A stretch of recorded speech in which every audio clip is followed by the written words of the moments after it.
La semaine dernière, je suis sorti de ma zone de confort. Je suis parti tout seul, camper, en hiver, sans aucune expérience. Ça a été une expérience qui a été riche en apprentissage, et j'avais envie de vous retransmettre ce que j'ai appris en tant que réalisateur de documentaires d'aventure.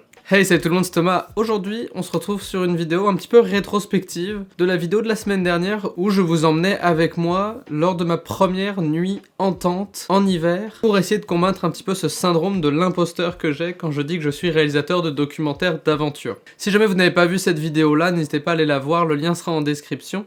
C'est une vidéo qui a été à la fois très complexe à tourner, mais aussi très enrichissante, et je pense qu'il y a vraiment eu un avant et un après, bien que ça a été une expérience assez courte. On parle d'une nuit. Dans ce court laps de temps-là, j'ai appris énormément de choses, et je pense que ces apprentissages-là peuvent vous servir à vous aussi, au même titre qu'ils me servent à moi aujourd'hui. Ça fait peur de sortir de sa zone de confort. C'est quelque chose qui est très dur à faire. Mon métier, c'est ça. C'est de raconter les histoires d'autres personnes qui sortent de leur zone de confort. Et pourtant, moi, je ne le fais même pas moi-même. C'est un petit peu cette dualité-là que je n'aimais pas chez moi, et j'avais envie, ne serait-ce qu'une fois, d'essayer de sortir une fois de plus de ma zone de confort. Depuis que j'ai quitté la France pour venir au Québec, j'ai l'impression que je me suis lentement mais sûrement enfermé tout seul dans ma zone de confort. Bien que pour me rendre jusqu'ici, j'ai dû sortir de ma zone de confort.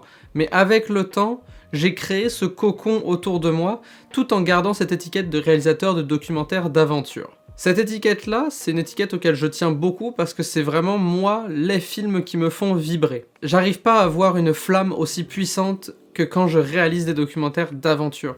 Que ce soit d'être en montagne, de filmer quelqu'un se dépasser, essayer de nouvelles choses, en apprendre d'autres, bref, c'est extrêmement enrichissant pour moi de juste prendre le temps d'essayer de capter le mieux possible des gens qui dépassent les limites de ce qui est possible selon eux. Et moi, je faisais exactement l'inverse. Entre mon travail dans une boîte de production à temps plein, les vidéos YouTube, mes contrats avec mes clients, avec mon entreprise, je me trouve toujours quelque chose. Oh, finalement, ça contrarie mon horaire un petit peu, ou alors, oh, mais là, me semble que j'aurais le droit de me payer un petit peu à traite et de me reposer. Naturellement, je me retrouve à rester dans ma zone de confort tout en me plaignant que ma situation n'évolue pas, que je pars pas en expédition, que je sais pas faire ça, que je sais pas faire ci. Mais je fais absolument rien pour que ça change. Et ça, je pense que c'est un des plus grands apprentissages que 2024 m'aura appris, c'est qu'à partir de maintenant, je me rends compte que j'ai pas le droit de me plaindre si je ne fais rien pour changer la situation. Parce que la situation peut être changée. Ce mantra-là, je l'ai appliqué depuis la vidéo notamment où je vous expliquais que ma carrière stagnait. J'essaye de nouvelles choses, et avec ces nouvelles choses-là,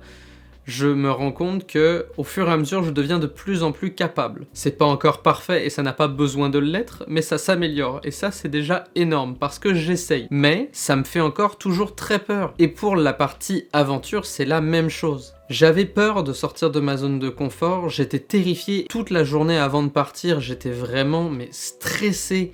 Je me mettais une pression énorme, et à plusieurs reprises au cours de la journée, je me suis dit non mais ça marche pas, je peux juste rien faire, et je vais juste abandonner l'idée d'aller dormir en tente. Puis rétrospectivement, maintenant que c'est fait, je suis extrêmement content de l'avoir fait. Et ça, dans un sens, c'est un peu aussi grâce à cette chaîne YouTube. Avec cette chaîne YouTube là, je mets mon nom aux yeux du monde. Pas que tout le monde le voit, mais moi en tout cas, il est disponible pour tout le monde. Et donc je veux vraiment véhiculer des bonnes intentions et des bonnes valeurs. Ces intentions-là, c'est de dire qu'il faut constamment se dépasser, constamment essayer de nouvelles choses, essayer de se perfectionner. Il y a toujours place à l'amélioration. Sauf que, pour pouvoir véhiculer ces valeurs-là, il faut que de un, je les incarne, mais aussi et surtout, il faut que je sorte de ma zone de confort. Et ça, c'est terrifiant. Parce qu'on est tellement habitué, on a notre routine, on a tout ce que tu veux, qu'au final, on peut se retrouver très facilement à juste être pris dans cette espèce d'engrenage où on se trouve toujours les meilleures excuses et au final, on ne fait rien. Et la situation continue, et elle se reproduit, une fois, deux fois, trois fois. Et au final, on n'agit toujours pas, et c'est le fait qu'on n'agisse toujours pas qui rend la chose désagréable. Parce que, in fine, si jamais on agissait, la situation changerait, et donc on pourrait faire autre chose.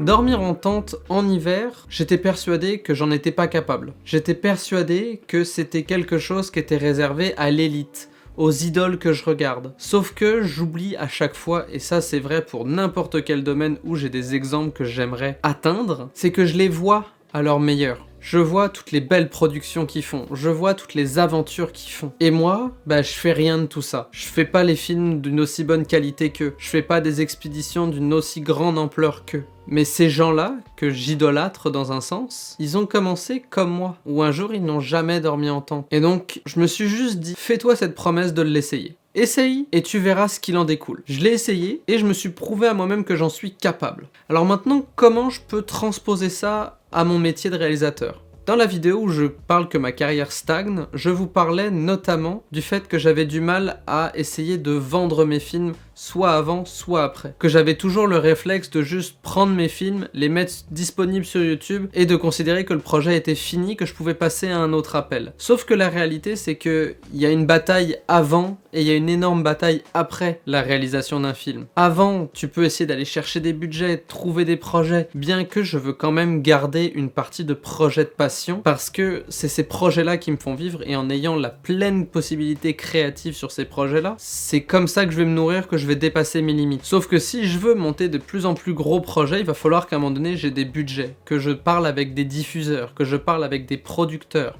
Ces gens-là, ces acteurs du milieu-là, vont être extrêmement importants au développement de ma carrière. Je pense que je suis rendu à un stade où je sais faire à peu près des films corrects. Ils sont pas excellents, il y a largement de quoi les améliorer et il y en aura toujours de la place pour l'amélioration au sein de mon processus et de ma carrière. Mais tant que je ne suis pas passé à l'action sur la partie pré-production pour aller chercher des diffuseurs, des producteurs, et la partie après, c'est-à-dire la course en festival, essayer de faire commercialiser mes films à droite à gauche, la distribution, bref, toutes les étapes qui peuvent me faire vivre de mes films, tant que je passe pas à l'action sur ces points-là, rien ne se passera.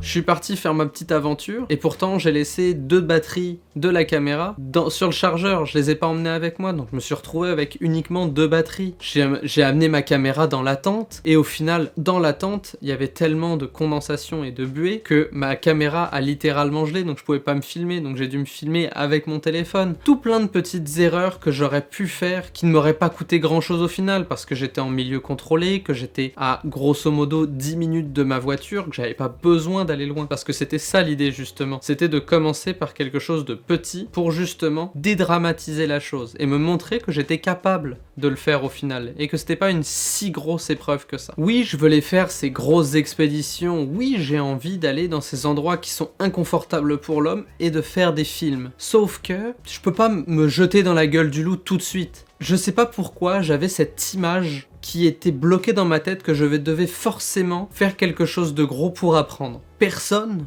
fait que ça comme ça. Personne commence par le plus dur et apprend sur le tas. Quand on parle d'expédition, d'aventure en règle générale, il y a une part de danger qui est non négligeable. Et si cette part de danger-là est négligée, ça se peut qu'on y laisse notre peau. Donc il faut que j'apprenne à y aller petit pas par petit pas. Au fur et à mesure aussi, l'avantage c'est que ça va me permettre moi de peaufiner mon matériel, autant pour camper que mon matériel vidéo. Qu'est-ce que j'emmène avec moi? Comment je dois traiter mon matériel pour éviter d'avoir des problèmes comme la buée ou autres qui ont gelé mes lentilles? Bref, toute cette partie-là, il faut que j'apprenne à la faire. Il faut que je prenne le temps de gravir les échelons un à un pour ensuite me rendre à des aventures plus poussées. Une fois que je serai rendu là, c'est correct, il n'y a pas de problème, mais je peux pas me rendre là directement.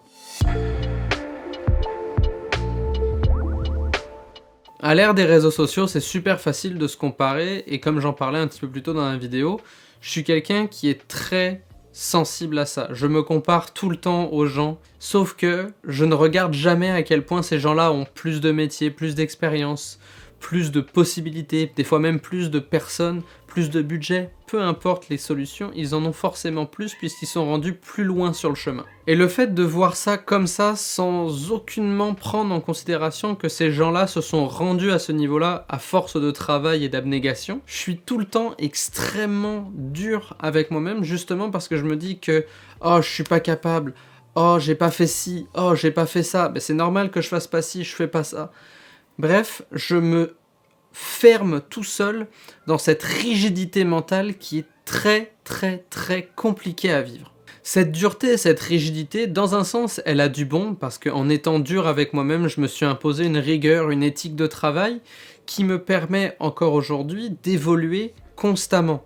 C'est très rare les périodes où je stagne, bien que sur certains points évidemment j'avance moins vite ou je ralentis selon certains points, mais c'est très rare vraiment que je sois complètement à l'arrêt. Il y a toujours à minima un tout petit peu de progression à chaque étape. Et ça vient de ma rigidité et du fait que je suis très dur avec moi-même, parce que je veux ce qu'il y a de mieux. Je suis quelqu'un qui a énormément d'ambition. Et je sais très bien que pour l'instant, je suis pas à la hauteur de mes ambitions, mais je trouve ça très correct de ne pas être à la hauteur de mes ambitions pour l'instant, parce que je suis en train de me rendre là. Commencer par cette petite bouchée-là qui était de faire une première nuit, seul en hiver, c'était un petit peu la petite médaille d'approbation que je me donnais de mois à mois pour me dire que j'étais encore sur la bonne voie.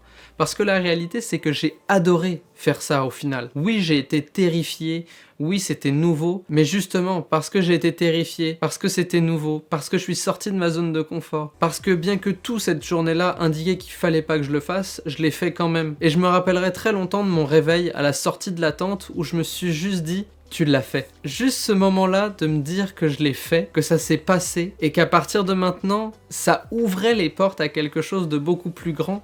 J'ai envie de faire plein d'aventures, et j'ai l'impression que les projets qui m'étaient complètement inatteignables jusqu'à maintenant sont maintenant très possibles si j'y mets le temps, l'énergie. J'ai plein d'idées d'aventure, j'ai plein d'envies. J'ai envie de vivre cette vie-là où on va aller côtoyer ce qui est pas forcément agréable pour les gens, parce que c'est là-dedans que moi je me sens vivant. Donc au final, cette nuit en tente, elle m'a permis de comprendre que je méritais de m'appeler réalisateur de documentaires d'aventure. Et que c'est normal qu'à 24 ans, je n'ai pas toutes les grosses expéditions que d'autres gens peuvent avoir. Il suffit juste que j'y aille à mon rythme, et que tant que je suis dans un mouvement vers l'avant, que tout va bien et que les choses se placent. Ce sentiment de l'imposteur restera toujours, parce que je pense qu'il est dans mon ADN et que c'est vraiment ancré en moi de manière très profonde. Mais la réalité est que c'est atteignable, c'est faisable.